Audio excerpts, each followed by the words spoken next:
बच्चों, अब है distribution of charge on the surface of a conductor.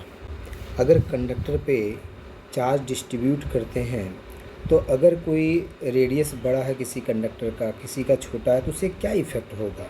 ठीक है, तो यहाँ पे जैसा कि बेटा हम देख रहे हैं एक R1 रेडियस है एक स्फेयर का। ठीक है, the potential at the surface of spherical conductor A and B of radii, ये R1 एंड R2। एक रेडियस है जिसका स्फेयर, एक स्फेयर है जिसका रेडियस R1 है, दूसरा स्फेयर जिसका रेडियस R2 है। एक पे चार्ज हमने Q1 दिया, दूसरे पे चार्ज हमने Q2 दिया। Carrying charge Q1 and Q2 on their surfaces are given by, तो पोटेंशियल की वैल्यू कितना हो जाएगा बेटा, इसके सरफेस पोटेंशियल V1 है, V1 is equal to K Q1 upon R1। इसके सरफेस से पोटेंशियल V2 है, V2 is equal to K Q2 upon R2 हो जाएगा बेटा। When the sphere are joined by a wire, अगर दोनों स्फेयर को एक वायर से हम कनेक्ट कर दे रहे हैं, the charge flows from one sphere to the another till they are at the same potential. तो पोटेंशियल क्या होता है बेटा, जब तक पोटेंशियल सेम नहीं होगा दोनों का तब तक चार्ज क्या करता रहेगा, फ्लो करता रहेगा। ठीक है, और एक टाइम आएगा जब पोटेंशियल क्या हो जाएगा, सेम हो जाएगा, V1 इजकल टू क्या हो जाएगा, V2। जब V1 इजकल टू V2 यहाँ से इक्वेट करोगे बेटा तो Q1 upon Q2 is equal to R1 upon क्या आ जाएगा, R2। तो यहाँ से क्या रिलेशन मिल रहा है, ठीक है, यहाँ से रिलेशन आपको क्या मिल रहा है, Q1 अपॉन Q2। तो बच्चों इस तरह से हम कह सकते हैं कि Q1 upon Q2 is equal to R1 upon R2, मतलब चार्ज जो होता है वो डायरेक्टली प्रोपोर्शनल होता है रेडियस के। ठीक है, इसे Q1 है तो ये R1 है, Q2 है तो ये R2। Now if E1 and E2 are the electric fields at the surfaces of the sphere, तो E1 इजकल टू कितना हो जाएगा, K Q1 upon R1 square, E2 equal to K Q2 upon R2 square. Now E1 upon E2 equal to कितना हो जाएगा, R2 upon R1 हो जाएगा, divide करोगे तो। Let sigma 1 and sigma 2 be the surface density of the charge for the two sphere, तो sigma 1 equal to कितना हो जाएगा, charge upon area, surface area, Q1 upon 4/R1 square, sigma 2 equal to Q2 upon 4/R2 square.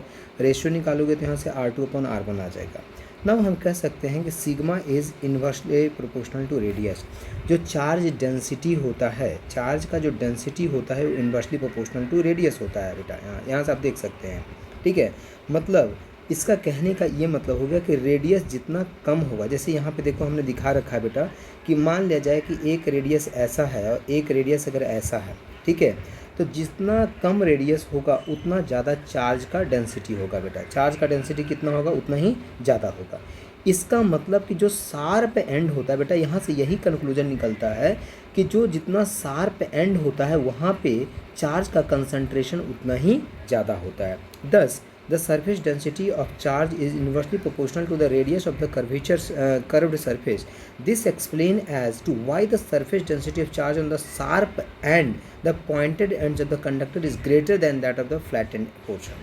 मतलब ये याद रखना है, ये बोर्ड में भी ऐसे नहीं पूछा जाता है, ऐसे याद रखने की चीज़ है ये सिर्फ कि जो, इसीलिए हमने ये कॉन्सेप्ट बताया बेटा कि जो शार्प एंड होता है, ठीक है, जो शार्प एंड होता है वहाँ पे चार्ज डेंसिटी ज़्यादा है, मतलब कि वहाँ पे चार्ज ज़्यादा एक्यूमुलेट होता है।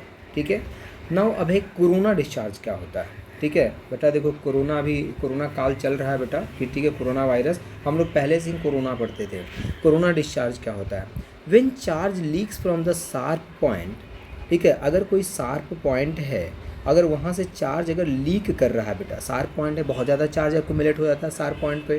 When the charge leak from sharp point on any conductor we can sometimes see a faint glow of light and hear a hissing sound. ठीक है, जब चार्ज जो होता है बेटा, जो शार्प एंड होता है, जो पॉइंटेड एंड होता है, वहाँ पे चार्ज का एक्यूमुलेशन बहुत ज़्यादा होता है, चार्ज डेंसिटी बहुत ज़्यादा होता है। तो चार्ज डेंसिटी जब ज़्यादा हो जाता है, पोटेंशियल ज़्यादा होता है, और एयर को क्या करता है, ब्रेक करके एयर में आयनाइज, मतलब एयर में ये मूव करना स्टार्ट कर देता है, चार्ज लीक करना स्टार्ट कर देता है बेटा। और इस तरह से आप एक ग्लो देख सकते हैं लाइट का, फेंट ग्लो ऑफ ए लाइट देख सकते हैं, या एक hissing sound.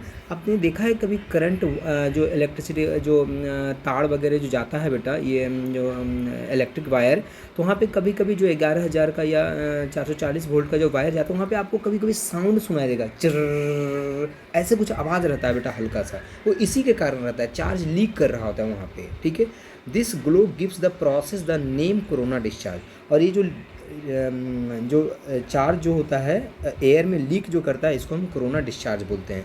Because light surrounds the top of the pointed conductor like a crown, we can sometimes hear the hissing sound near the Van de Graaff generator और on the overhead electricity power line. देखो लिखा है कि electricity power line जो होता है वहाँ पे भी आप इस तरह का साउंड कभी कभी सुन सकते हैं, when the charge is leaking across the insulator. ठीक है, नाउ हम क्यों पढ़ रहे थे ये सब? हम पढ़ रहे थे बेटा, ये बोर्ड में 5 नंबर का ऐसा क्वेश्चन है बेटा जो हर बार का क्वेश्चन है। आप ऐसा कहो कि बोर्ड में आना ही आना है वैन डी ग्राफ जनरेटर। हम इसलिए पढ़ा रहे थे बेटा ये सब कोरोना डिस्चार्ज, क्योंकि उसका एप्लीकेशन है यहाँ पे। पॉइंटेड एंड पढ़ाया, पॉइंटेड एंड का कोरोना में इस्तेमाल था बेटा, और कोरोना हमने इसलिए पढ़ाया कोरोना डिस्चार्ज क्योंकि बेटा वैन डी ग्राफ जनरेटर में उसका एप्लीकेशन है। ठीक है, तो इसलिए अब जो हम पढ़ रहे हैं बेटा वैन डी ग्राफ जनरेटर, ये बोर्ड में 5 नंबर का क्वेश्चन है और हर बार का क्वेश्चन है बेटा, ऐसा समझना है इसको। ठीक है, तो बहुत ही ध्यान से और अच्छे से समझना है इसको, मैं नेक्स्ट वीडियो में बता रहा हूँ आपको।